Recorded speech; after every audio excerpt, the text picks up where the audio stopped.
በስመ ስላሴ በስመ አብ ወወልድ ወመንፈስ ቅዱስ አሃዱ አምላክ አሜን። ሰላም እግዚአብሔር አምላክ ምስኩላትኩም ይኹን። ስድራ እግዚአብሔር አምላክ ከመይ ውዕልኩም? አነ እግዚአብሔር ይመስገን ክብሪ ስፋሕ መድሃኒ ዓለም አቦይ ከምቲ ኣነ ጽቡቕ ዝወዓልኩ ድማ ጽቡቕ ውዕልኩም ክትኮኑ ናይ ኩሉ ግዜ ተስፋይን ትምኒተይን እዩ አሜን። ስንክሳር ዘወርሃ ጥሪ ዕለት 21 ድንግል ማርያም ኣዴና ስንክሳር ድሰምዕ ዘንብብ ፍቕሪ ጎይታ ኣብ ልቡ ይዕምብብ ሓለዋን ጸሎትን ናይ ቅዱሳን ድማ ይረክብ ዝክረ ጻድቅ ለዓለም የሉ ዝኽሪ ናይ ጻድቅ ንዓለም ይዝነብር ካብ ኩሉ ክፉእ ዘበለ ክድሕኑ ንቅዱሳን ተማሕፀኑ አሜን። በስመ አብ ወወልድ ወመንፈስ ቅዱስ አሃዱ አምላክ አሜን። ወላዲተ አምላክ ድንግል ማርያም ኣዴ ልሳን አንደበት ኩነኒ በዓለ ዕረፍታ ለእግዝእትነ ማርያም በዛ መዓልቲ እዚኣ 21 ጥሪ መዘከርታ በዓለ ዕረፍቲ እመቤትና ቅድስት ድንግል ማርያም ወላዲተ አምላክ እዩ። ሽዑ ግዜ እመቤትና ኣብ ቅዱስ መካነ መቃብር ወዳ ጎይታናን አምላኽናን መድሓኒናን ኢየሱስ ክርስቶስ ትጽሊ ነበረት። መንፈስ ቅዱስ እውን ካብዚ ዓለም ከም እትፍለየ ነገራ ብድሕሪዚ ጎይታና ስለዝነገረን ደናግል ካብ ደብረ ዘይቲ መጻሞ ንስዓ እውን ነገረተን። ሽዑ እውን እመቤትና ቅድስት ድንግል ማርያም ከምዚ ክትብል ጸለየት። ኦ ወደይን ፍትወይን ጎይታይን አምላኸይን ኢየሱስ ክርስቶስ በዛ ሰዓት ዝጸሎተይ ስምዓኒ። ንረድእኻ ዮሃንስ እውን ኣምጻዮ ንኹሎም ሃዋርያት እውን ከምኡ ብህይወቶም ኣምጻዮም። ንስኻ ኣምላኽ ሕያዋይ ኢኻሞ ነፍሶም ዝወሰድካዮም እውን ኣምጻዮም። ንዓኻ እውን ንዘለዓለም ዓለም ምስጋና ይኹን አሜን። ሽዑ ብትእዛዝ መንፈስ ቅዱስ ንቅዱስ ዮሃንስ ደመና ካብ ሃገረ ኤፌሶን ጼራ ናብ እመቤትና ማርያም ኣብጽሓቶ ኣብ ቅድሚኣ ቆመ ሰገደላ እውን። ሰላም ንዓኺ ይኹን ጸጋ ዝተመላእኺ ወላዲተ ጎይታና ኣምላኽናን ኢየሱስ ክርስቶስ ዝኾንኪ ካብዚ እዚ ዓለም ወፂእኪ ብዓብይ ክብርን ምስጋናን ናብ ናይ ዘለዓለም ህይወት ክትከዲ ኢኽሞ ደስ ይበልኪ። እዚ እውን ስሙ ምስጉንን ክቡርን ዝኾነ ጎይታናን ኣምላኽናን ኣብ ልዕሊኺ ተኣምራትን መንከራትን ምስ ገለጸ እዩ። እመቤትና ቅድስት ድንግል ማርያም ነዚ ምስ ሰምዐት ኣዝያ ተሓጐሰት። ንእግዚአብሔር እውን ንጎይታይን ኣምላኸይን ዝለመንኩኻ ስለ ዝሃብካኒ ምስጋና ንዓኻ ይኹን። ሕጂ እውን ነፍሰይ ናባኻ ናብ ሰማይ ንኸዕርግዋ ምስ ዝመጹ መላእኽቲ ብምምጻእኻ ንዝልምነካ ኩሉ ሃበኒ እናበለት ኣመስገነቶ። ኣብቲ ግዜ እንሆ ሕጂ መላእኽትን ሃዋርያትን ካብ ኣጽናፍ ምድሪ ደመና ተጻዒኖም ክበጽሑ እዮም ናብ ቅድስቲ ኣዲኡ ንጎይታና ሰማይን ምድርን ኢየሱስ ክርስቶስ ድማ ክበጽሑ እዮም። ኣብቲ ግዜ ድማ ሃዋርያት ከካብ ዘለዎ ዝሞቱ እውን ካብ መቃብሮም ተንሲኦም መጹ። ናብ እመቤትና መጺኦም ድማ ሰገዱላ። ኦ ኣምላኽና ካባኻ ዝተወልደ ኦ ጎይታና ካባኻ ዝተወልደ ምእንቲ ጸጋ ደስ ይበልኪ። ካባኽ ማለት እዩ። ኦ ኣምላኽና ካባኽ ዝተወልደ ምልእተ ጸጋ ደስ ይበልኪ። ንሱ ካብዚ ዓለም ከውፅኣክን ቃል ኪዳን ከም ዝሃበኪ ድማ ምስኡ ብኽብርን ምስጋናን ናብ ሰማያት ካዕርገኪ እዩ። ኣብቲ ግዜ ድማ እመቤትና ማርያም ኣብ ልዕሊ ዓራታ ተቐመጠት። ንሃዋርያት ድማ ኣምላኸይን ኣምላኽኩምን ኢየሱስ ክርስቶስ ሎሚ ከም ንዓኻትኩም ከም ዝረኣኸኹም ከም ዝርእዮ ፈለጥኩ። ካብዚ ስጋይ ወፂአ ድማ ናብ ናይ ዘለዓለም ህይወት እውን ክኸይድ እየ። ነገር ግን ኣነ ካብዚ ዓለም ከም ዝፍለጥ ካበይ ከም ዝፈለጥኩም ንኽትነግሩኒ እደሊ ኣለኹ በለቶም። ጴጥሮስን ኩሎም ሃዋርያትን ድማ መንፈስ ቅዱስ ናባኺ ንኽንመጽእ ኣዘዘና። ናብ ደመና ምስ ተጻዓና ድማ ከመ ቅጽበት ናባኺ በጻሕና በልዋ። እመቤትና ቅድስት ድንግል ማርያም ድማ ነዚ ነገር ካብ ሃዋርያት ምስ ሰምዐት ድምፃ ዓዋ ኣቢላ ክቡርን ምስጉንን ንዝኾነ ቅዱስ ስምካ እዝምርን ኣመስግንን ኣለኹ። ናተይ ናይ ኣገልጋሊትካ መከራ ተመልኪትካ ሓይልን መንከርን ጌርካልና ኢኻሞ ካብ ድሕሪ ሕጂ እውን ትውልዲ ከመስግኑኒ እዮም። ጸሎታን ምስጋናኣን ምስ ወደድ ድማ ንሃዋርያት ዕጣንን ማዕጠንትን ኣምጽኡ ንጎይታይን ኣምላኸይን ኢየሱስ ክርስቶስ ጸውዕዎ በለቶም እሞ ንሳቶም እውን ከም ዝኣዘዘቶም ገበሩ። ብድሕሪ ድማ ናይ ክብሪ በዓል ቤት ጎይታናን ኣምላኽናን ኢየሱስ ክርስቶስ እልፊ ኣላፋት መላእኽቲ ከቢቦምዎ መጺኡ ንእመቤትና ኣጽናዕናዓ እሞ ንዓኣ ዘዳለወላ ተድላ ደስታ እውን ነገራ። ኣብታ ግዜ ድማ ብዙሓት ተኣምራትን መንክራትን ተገብሩ። ዕውራት ረኣዩ፣ ሓንካሳት ረትዑ፣ ጸማማት እውን ሰምዑ፣ ለምጽ ዘለዎም እውን ነጽሁ፣ ኣጋንንት እውን ካብ ሰባት እናወጹ ከዱ፣ ብሃማት እውን ተናገሩ። ኩሉ ሕማምን ደውየን ሕማምን ዘለዎ ድማ ደሓነ።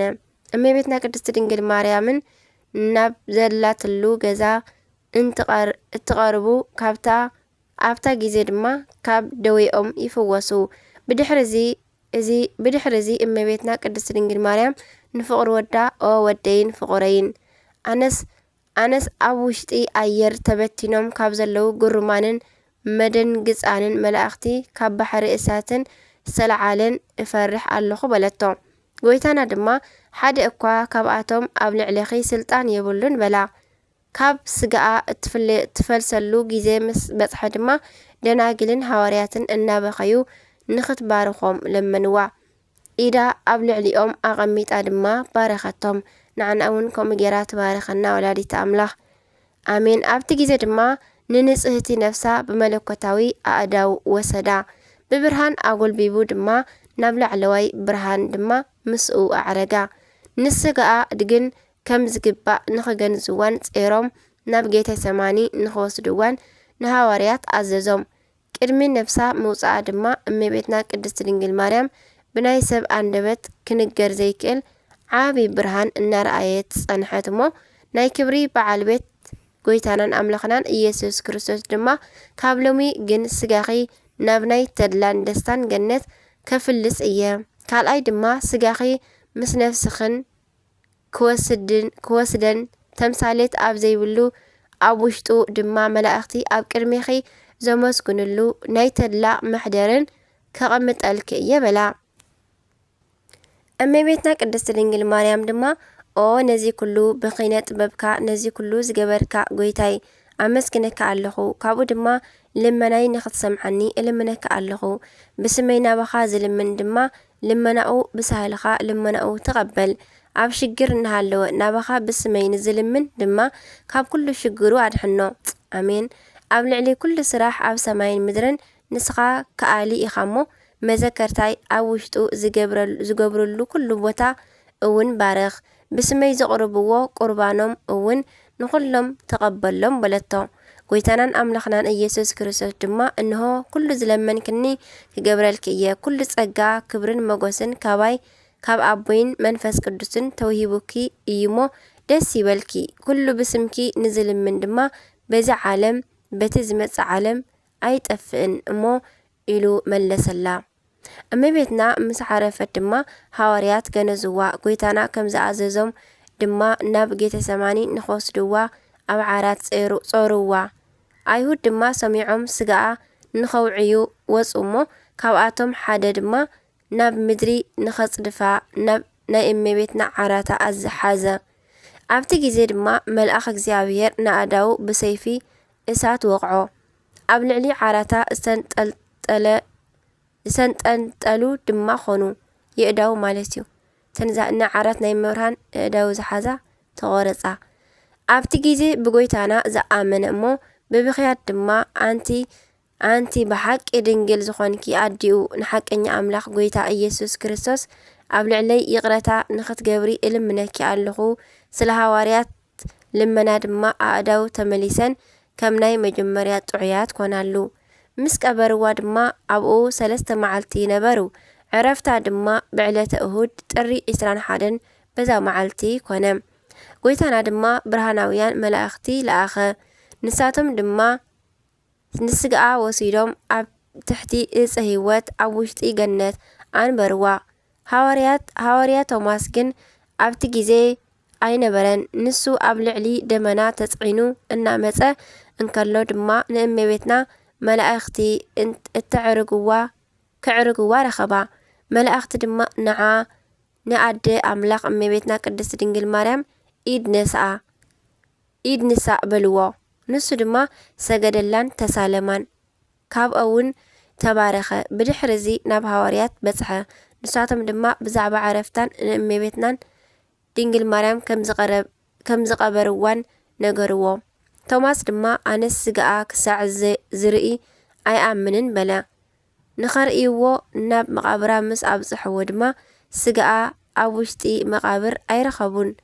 ደንገጹን ተደነቁን እሞ ኣብቲ ግዜ ድማ ቶማስ ንእመቤትና ምስ መላእኽቲ ናብ ሰማይ ክትዓርግ ከም ዝረኸባ ነገሮም። ሐዋርያት ድማ ነዚ ሰሚዖም ናይ እመቤትና ዕርገታ ብዘይ ምርኣዮም ኣዝዮም ሓዘኑ። መንፈስ ቅዱስ ድማ ስጋኣ ኣብ ውሽጢ ምድሪ ንኽሓድግ ከም ዘይፈቐደ ኣገንዘቦም። ብድሕሪ እዚ ድማ ጎይታናን ኣምላኽናን ኢየሱስ ክርስቶስ ሓደ ግዜ ንዓኣ ዳግም ከም ዘርእዮም ኣተስፈኦምን ተወዓዓሎምን። ንሳቶም ድማ ክሳዕ 16 ነሓሰ ብተስፋ ነበሩ። ናይ ቅድስቲ ድንግል ማርያም ኣዴና መላዕ ዕድመኣ 64 እዩ። እዚ ድማ ኣብ እንዳ ኣቦኣን ኣዲኣን 3 ዓመትን 7 ወርሕን፣ ኣብ ቤተ መቅደስ 12 ዓመት፣ ኣብ ቤተ ዮሴፍ ድማ 34 ዓመትን 3 ወርሕን፣ ድሕሪ ዕርገት ጎይታና ድማ ኣብ ቤተ ዮሃንስ 15 ዓመት ነበረት። ንዓኣ ነዲኡ ተስፋ ህይወትን መድሓኒትን ዝሃበና ንእግዚኣብሔር ኣምላኽና እውን ምስጋና ይኹኖ። ብጸሎታ እውን ካብ ኩሉ እኩይ ይሓልወና። በረኸታን ኣማላድነታን ረድኤታን ኣዶነታን ጣዕሚ ፍቕራን እውን ምሳና ይሃሉ ንዘለዓለም ዓለም ኣሜን። ኣርኬ ድማ ከምዚ ይብል ሰላም ለጻተ ነፍስኪ እንዘ ድንጋጼ ሞት አልባ በመዓዛ ክርስቶስ ባህቱ ዘይጸኑ እምስሂነ ሳባ ሃበታ ተጸጋቺ ማርያም እስመ እማንቱ ተውህባ ውዳሴ ዚአቺ አህጉራት ዓለም የበባ ወስብሃትቺ ሰማያት ነበባ ሰላም ለጻተ ነፍስቺ በመዓዛ ክርስቶስ ዘተነቅበ ወመሰንቆ ማህሌት ሃዋዝ እንዘያመዓርር አልባበ ሃራ ሰማይ ብዙሃን እለ አልቦሙ ሃሳበ እንዘ ይዘምሩ ቅድመቺ ወመንገለ ድህረቺ ካዕበ ማርያም ሞትቺ ይመስል ከብካበ ግንዘታ ለማርያም ድረ ህቡረ ሰለጡ በትእዛዘ ወልዳ ካሃሊ እንዘ ይትፈለጡ ነፍሳ ባህርየ ዘይትረከብ ተውላጡ ዮም መላእክት መንገለ አርያም መሰጡ ወበድነ ስጋሃ ሐዋርያት ጌተ ሰማን ሰጡ ሰላም እብል ለደብረ መሃው ተርእዮታ በዘዮም ዕለተ ዕረፍታ ማርያም ድንግል ሃበይ ሰባህ ምህረታ ትደምር ነፍሰ ዚአየ ምስለ ጻድቃን በቤታ በእንተ ጌጋያ ኢትንበር ባቲታ ይብል። በረኸት ናይ ወላዲት ኣምላኽ ምስኩላትና ይኹን ኣሜን። ከምኡውን ቅድስቲ ኢላርያ ከምኡውን በዛ መዓልቲ እዚኣ ጓል ንጉስ ሃገረ ሮሜ ዘይኑን ቅድስቲ ኢላርያ ዓዕረፈት። ንእግዚኣብሔር ምስጋና ይኹን። ንዓና እውን ብጸሎት እዛ ቅድስቲ ይምሓረና። በረኸታ እውን ምሳና ተሃሉ ንዘለዓለም ዓለም ኣሜን። ሰላም ለንግደትቺ ገዳም አስቄጥስ ሩቀ ትርሲተ አቦቺ ንጉስ እንዘ ታስተማስሊ ጸርቀ ኢላርያ ቅድስ በዘትፈጽሚ ጻይቀ ለወለት ወመሃይምንት እንተ ትተላአኪ ጽድቀ ከመተሳየጥ ሰቀ ወሃብቺ ያወርቀ ሰላም ለንግደትቺ ኣምን በረኸታ ይሕደረና። ቅዱስ ጎርጎሪዎስ ዘኑሲስ ከምኡውን በዛ መዓልቲ እዚኣ ናይ ሓው ባስልዮስ ዝኾነ ናይ ኑሲስ ኤጲስቆጶስ ቅዱስ ጎርጎሪዎስ መዘከርታ ዕረፍቲ እዩ። እንሆ ድማ ናይ ኣቦኡን ናይ ሓውን መዘከርታኦም ኣብ 6 መዓልቲ ጥሪ ጽሒፍና ኣለና። ንእግዚኣብሔር ምስጋና ይኹኖ። በረከቱ እውን ምሳና ይሃሉ ንዘለዓለም ዓለም ኣሜን።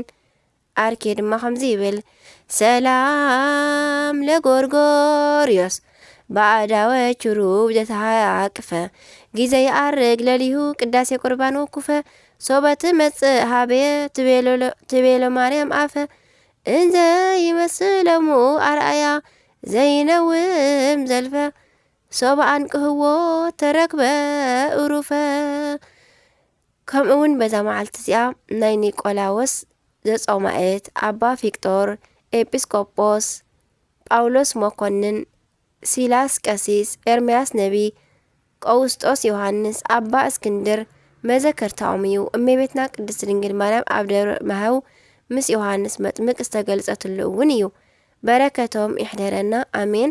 ሰላም እብል ለሰማዕታተ ክርስቶስ መድህን ምስለ መኮንን ጳውሎስ ወሲላስ ካህን በእንተ ኢነስኡ ቅድመ እንዘ ህያዋን ከመ ይትመጠው እለ ትቀትሉ ሙታን እምአይነ ቀሲስ ተሃብአ ቁርባን ሰላም ለኤርምያስ ዘተነበየ በተግሳጽ አመ እስራኤል አፍቀሩ አምልኮተ እብን ውእጽ